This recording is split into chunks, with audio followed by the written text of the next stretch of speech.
washajua.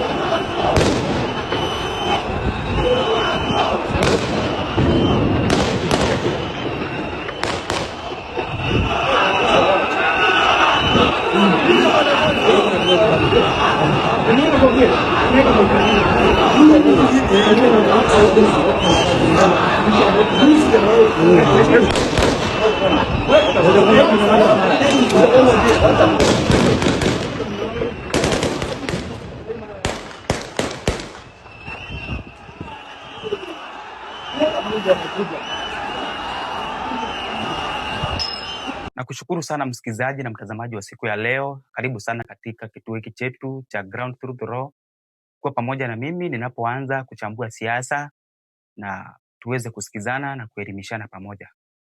Rigathi Gachagua na Edwin Sifuna wameweza kukua njia tofauti, yaani wameenda kitofauti katika maandamano ya siku ya kesho. Rigathi Gachagua ameweza kusimama na kusema ya kwamba maandamano kesho vijana wasiende. Naye Edwin Sifuna naye ameirisha ile siku walikuwa waende kule siku ya Jumaa kwenda huko Kisii na Nyamira County kwa halali ambao walikuwa wametajarisha ya kisiasa sababu ya maandamano ya kesho. Swali ni je, uko na utofauti katika watu wawili hapa wakubwa katika kisiasa, katika between Rigathi Gachagua na Edwin Sifuna? Wewe msikizaji na mtazamaji, unasikiza nani, Rigathi Gachagua ama Edwin Sifuna? Tuendelee katika uchambuzi wetu wa siasa. Rigathi Gachagua aliposimama na kutoa hotuba yake ya kwamba hataki vijana waweze kwenda kwa maandamano, aliweza kupeana sababu kadhaa kwa nini hataki vijana waweze kwenda maandamano ya kesho. Ameweza kusema ya kwamba state ama serikali, state, nikisema state na maanisha huyo ni kama president, yani serikali imeweza kupanga goons na imeweza kuwalipa kitita kikubwa cha pesa, na hao goons kesho wataweza kufuatana na polisi na ni goons wengi zaidi. So mtazamaji ama msikilizaji wa hiki kituo, nataka uangalie ya kwamba Rigathi Gachagua akitoa hotuba na akionya wananchi kutoenda katika maandamano ya kesho. We don't have to go to the streets and expose ourselves to death and injury. For sure, state has organized very serious violence. And that is why the fake deputy president has been issuing threats. That is why William Ruto has been issuing threats. That's why Kipchumba Murkomen has been issuing threats. Because they have actually organized violence against the people of Kenya. Under the guise that they are goons. Kipchumba Murkomen cannot arrest these goons because he's one who has recruited them, paid them and deployed them. They will be working for the state to cause mayhem, to unleash terror, to allow the police now to come in and shoot people. Because the strategy is the state organizes goons accompanied by officers in plain clothes. They wreak havoc. They destroy property. Then the police now have a reason to come in. The goons withdraw because they cannot be shot, they cannot be arrested because they have been brought by the police, they have been brought by the government, and then kill innocent people, maim innocent people. I'm therefore asking agencies, strategy is not cowardice. Please, my sons and daughters, my grandchildren, consider. We need you alive. We need you to help us transform this country next year. You cannot do it when you are dead. You cannot do it when you are injured. The state has unleashed war against Kenyans as a strategy to intimidate Kenyans, to stop free expression of what they feel and what they want. For that reason, I do ask all businessmen across the country, especially the targeted areas of Nairobi, the Mount Kenya region, Kajiado and Narok, not to open their businesses on Thursday, 25th June 2026, and keep them closed. Tuweze kuendelea. I think mmeweza kusikiza vile Rigathi Gachagua ameweza kueleza na kufafanua kwa nini hataki watu waweze kwenda maandamano. Sasa katikati ya Rigathi Gachagua na Edwin Sifuna, wananchi, andika kwa comment section, utasikiza nani? Kitu ingine ni ya kwamba Rigathi Gachagua ameweza kueleza ya kwamba tutakapokuwa tukitokea katika hiyo maandamano, wananchi wanaweza uawa wengi, kwa kuwa sasa hao goons watakuwa wametindikizwa na serikali wa polisi na polisi ama na serikali wako na virungu na mapanga na vijiti vya kuweza kufyeka wananchi. So akaona wananchi wengi wanaweza poteza uhai wao, akasema wasiende. Kwa njia nyingine tunaweza angalia ni kwa nini Gachagua ameweza kukatana na hii maandamano. Ni eti ya kwamba inaweza kuwa wanataka kupima nguvu ya Edwin Sifuna ya kisiasa wakati anitisha maandamano. Unajua Edwin Sifuna, mtazamaji, hajawahi itisha maandamano katika nchi yetu ya Kenya. Hajawahi itisha maandamano. Sasa unaweza kuwa ni njia moja ya Rigathi Gachagua kupima nguvu ya Edwin Sifuna mjini Nairobi na nchi mzima, wakati yeye amekataa maandamano na yeye akaweza kuitisha. So katikati ya Linda Mwananchi, sababu Linda Mwananchi imeweza kuongozwa na Edwin Sifuna na hii ingine United Opposition wanataka kupimana nguvu. That is another perspective that we can look these oppositions leaders katikati ya Linda Mwananchi na hii ingine vile wanaweza kuwa wanapimana nini? Wanapimana. Wakati mwingine kiongozi anaweza simamisha maandamano kubwa kama hiyo ya Gen Z. Sababu ya nini? Yeye anataka kujifanya the spokesperson, anaweza ongea asikizwe na kila mtu, kutaka kuonyesha the state ama the government that ako na uwezo wa kucommand the crowd of people, the congregation and the citizens of Kenya. Hiyo ni perspective ingine, ni ya sababu Rigathi Gachagua anaweza kuwa amesimamisha ile maandamano. Sababu nyingine inaweza kuwa ni kwa nini Rigathi Gachagua ameweza kukataana na maandamano is the fear of government response. Ameweza kuogopa the response of the government. Wakati amepata habari ya kwamba government wameorganize goons na wamelipwa, akaona biashara zitaharibiwa, akaona yeye mwenyewe wananchi wengi wataweza kuuawa. So perspective ya kwanza niyo tumesema anataka kupima uwezo wake na kuonyesha the state that he has the power to command the people. So Rigathi Gachagua kusimamisha maandamano iko na maana mingi kama hiyo sasa nimeweza kuelezea hapo. Acha tuingie katika Edwin Sifuna.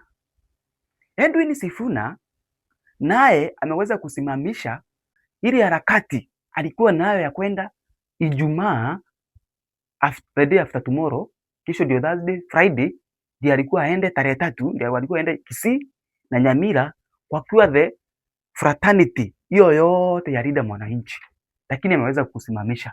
Sababu ya nini? Sababu ya maandamano ya siku ya kesho. Ameweza kusema ya kwamba kulingana na demokrasia ya Kenya, kwenda maandamano si shinda. Yeye ako na perspective tofauti na Rigathi Gachagua. Amesema maandamano, wananchi na vijana wa Gen Z wanafaa waende maandamano kwa sababu imekubaliwa na katiba. Bora anaamini, kumbuka Edwin Sifuna ni lawyer. So hapa ako sawa. Bora yeye anaamini tutakuwa na amani katika maandamano. Hakuna maandamano ya violence. So the state should provide us the security, tusiweze kudhulumiwa tukiwa katika maandamano. Hiyo ni sababu moja imeweza yeye Edwin Sifuna kuweza kuitisha maandamano na kusema atakuwa pamoja na wananchi. Hebu angalia vile Edwin Sifuna ameweza kuandika comment yake katika mtandao wake wa X na mtandao wake wa Facebook ya kwamba anamaanisha ni kwa nini ameweza kuahirisha kwenda Nyamira County na Kisii County. Edwin Sifuna ndio hiyo nimeweza kuwawekea hapo. Edwin Sifuna aweza kuandika katika mtandao wake, sitasoma yote, nasoma tu vitu vichache. ameweza kusema ya kwamba in a view of planned commemoration of the June 24th protest this week and I honor all foreign heroes we have rescued our planned activities in Kisii and Nyamira from this Friday to next Friday, the 3rd of July 2026. So, ameweza kuahirisha kutoka hii Friday ya kesho kutwa kwenda the next Friday ili akuwe pamoja na wananchi katika maandamano. So, ile swali kubwa naweza uliza katikati yetu sisi wananchi wa Kenya. Nataka niulize hivi. Utaenda maandamano ama utasikiza mambo ya Gachagua? Utatii Rigathi Gachagua ama utatii amri ya Edwin Sifuna? Hiyo kaweze kuniandikia katika comment section. Kwa ile mambo ingine naweza sema ni kwa nini Edwin Sifuna yeye ameweza kuitisha maandamano yake. Pia yeye anataka kupima nguvu zake za kisiasa zimefika wapi. Rigathi Gachagua ako na nguvu gani? Yeye ako na nguvu gani? That is another perspective tunaweza angalia nayo, ni kwa nini Edwin Sifuna yeye ameweza kuitisha maandamano. Tofauti ni za nini kati ya Edwin Sifuna na Rigathi Gachagua? So kitu kingine naweza sema ya kwamba Edwin Sifuna anaweza kuwa wakati Edwin Sifuna ataitisha hiyo maandamano, watu watokee kwa wingi, inamaanisha ya kwamba hako na uwezo wa command the state. Yes, unajua Kenya siasa ni wingi. Wewe usipige siasa huku. Kenya siasa ni wingi. Wakati hako na uwezo wa command the state through a range of people ama crowd of people wenye wafuasi wenye ako na wao, serikali pia yenyewe inamuogopa. Huyo ni mtu ako na uwezo, sababu yeye anaweza itisha anything. Na akiweza kuitisha hata maandamano, ataweza kuharibu uchumi ya Kenya. So the state will listen him. Kama kiongozi anataka kujua ya kwamba, unajua huko Western watu wanasema Edwin Sifuna kuwa rais. Kenya mzima vijana wanasema Edwin Sifuna aweze kuwa rais wa Kenya. Wengine wanasema kuwa deputy president. So tulikuwa tunategemea kwamba huyu Edwin Sifuna na Rigathi Gachagua wakiungana wataongea wampe Edwin Sifuna as the president, ama wamtoe mmoja wa opposition then wape Edwin Sifuna deputy president.